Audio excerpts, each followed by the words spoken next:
The Appointment. Once upon a time, there was a rich caliph in Baghdad. He was very famous because he was wise and kind. One morning he sent his servant, Abdul, to the market to buy some fruit. As Abdul was walking through the market, he suddenly felt very cold.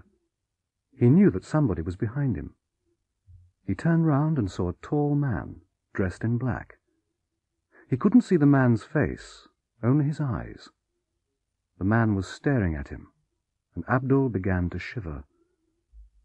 "Who are you? What do you want?" Abdul asked. The man in black didn't reply.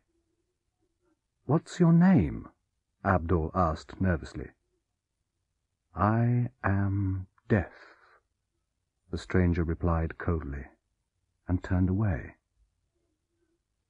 Abdul dropped his basket and ran all the way back to the caliph's house. He rushed into the caliph's room. "Excuse me, master, I have to leave Baghdad immediately," Abdul said. "But why? What's happened?" the caliph asked. "I've just met Death in the market," Abdul replied. "Are you certain?" said the caliph. "Yes, I'm certain. He was dressed in black, and he stared at me. I'm going to my father's house in Samara. If I go at once, I'll be there before sunset." The caliph could see that Abdul was terrified, and gave him permission to go to Samara. The caliph was puzzled. He was fond of Abdul, and he was angry because Abdul had been badly frightened by the stranger in the market. He decided to go to the market and investigate.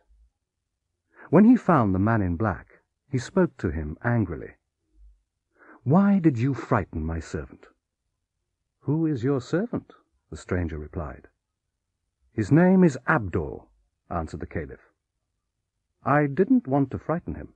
I was just surprised to see him in Baghdad." "Why were you surprised?" the caliph asked. "I was surprised because I've got an appointment with him tonight in Samara."